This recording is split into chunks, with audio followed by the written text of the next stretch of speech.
We're going to be running our second marathon at the Canberra 2024 event in April. Here are the mistakes that we won't be repeating from our first marathon.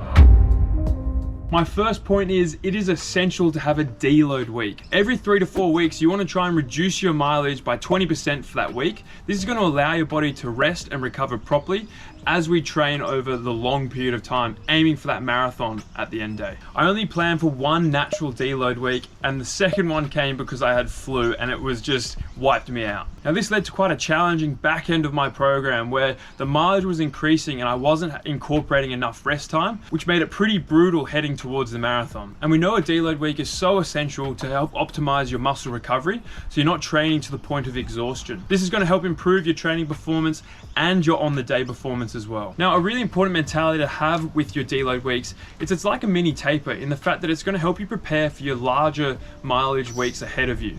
If you don't have the rest, then you're not going to be performing those adequately and you're not going to get the same benefits from doing those large runs, as you're just going to be pushing towards fatigue and potentially a higher chance of injury. Now, my first mistake is I didn't practice my fueling strategy in my training. Now, this is a really common problem that runners do, and I fell straight into it. I was super lucky on race day that everything fell into place and I didn't have any bathroom emergencies. But just because I was lucky doesn't mean it wasn't a mistake. When you're running longer distances, you need gels to increase the amount of carbohydrates in your system, which your body can then use as fuel. But for me, in my training, I was really lax. I was running to Woolies on my long runs, going around the aisles, picking up a bottle of Gatorade or an oat bar and eating that. But then on race day, I was using the goo gels. So the likelihood of me having a really upset stomach or having to go to the bathroom to worsen my time was really high. I was just lucky that it didn't happen. Now, another big thing wasn't just that I didn't train with my goos, but it's also that I overconsumed on the run. I was drinking way too much water, so that made me feel quite sluggish and lethargic as I was getting to that 30+ K mark. And this felt like it slowed me down and impacted my performance. When you are doing your fueling strategies for your longer runs, you should be practicing for weeks of long runs using the exact fueling strategy that you want, which is usually going to be a gel around every 45 minutes.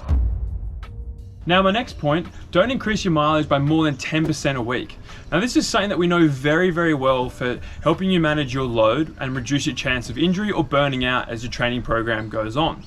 Now, this is something that I adhered to very early on, and I was really precise in not building by more than this, but as the marathon doomed closer, it was something that I definitely pushed those percentages. Now, sometimes there is a little bit of wiggle room, especially in the early days of your training program. If we were just to build by 10% and you've started with 10 kilometers, then you're only going to build by 1 kilometer the next week.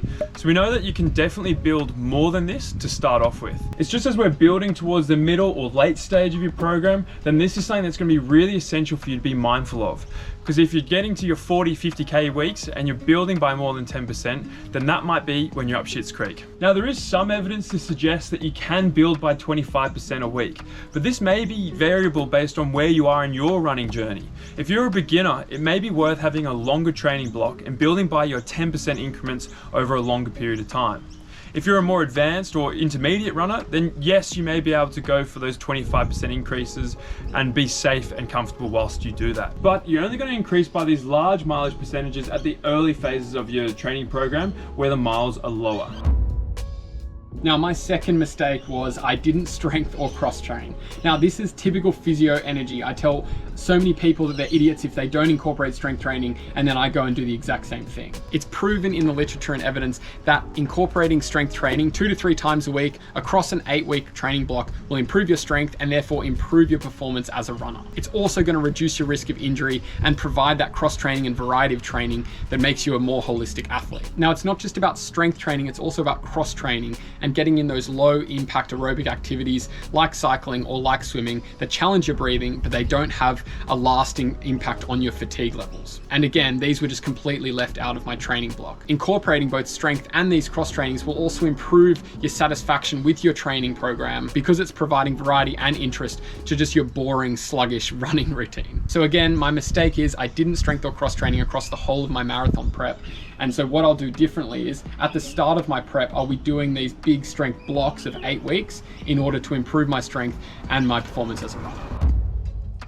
Now this next point is extremely important for anyone embarking on their first marathon, but especially important for those with time-based goals. You need to incorporate speed or tempo workouts into your training program, so not every run is an easy run. The rule we follow is the 80-20% rule. Now this is a really common rule that's used by most runners and a lot of professional athletes. So for the first 80%, they're going to be your aerobic easy runs. And if you're wondering how easy does my easy run need to be, then watch this video up on the screen. For the remaining 20%, we're going to be looking at your interval or tempo workouts. This is where you're going to start working on your anaerobic system. Having this variety in your training program is going to help improve your VO2 max and your lactate threshold. And this variety is going to help reduce your injury risk. Additionally, you want to practice your marathon race pace prior to your marathon. This is going to give you the great opportunity through your tempo and interval workouts to get those repetitions in. You'll be preparing your body and mind for your marathon. Now, ultimately, a common theme with all these 3 mistakes is the length of my training program.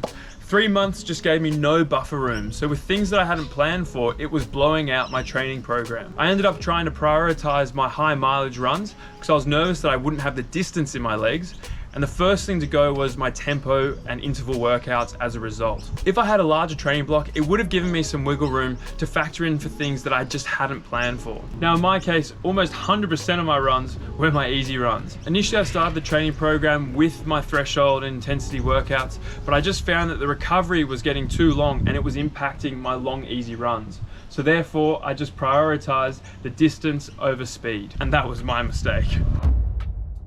Now we've already touched on this, and this probably encapsulates all of the mistakes that we've made between me and DB in our first marathons. But the biggest mistake that we made is our training block for the marathon was way too short. My training block was only 10 weeks, DB's was 12 weeks, and he got sick in the middle of it, and it's just not good enough. Ideally for a marathon, you should be prepping over 16 to 20 weeks, and that's usually if you're a seasoned runner. This gives your body enough time over the long course of a training block with those mini tapers in order to improve your performance and reduce your injury risk. And the length of your training will mitigate the risks of busyness of life without affecting your training performance. So I looked back on my training routine and it was actually garbage for the marathon. And I was actually lucky to be able to get through the marathon itself. My weekly mileage peaked at 50 kilometers, and that was just for 1 week of my training block. Majority of them I was averaging 30-kilometer weeks. If I had have given myself time and extended this over a period, I could have been a lot more structured and increased that mileage to a point where I'm gonna get much better results come race day. Now, when you consider your length of training block, you've got to also consider where you're starting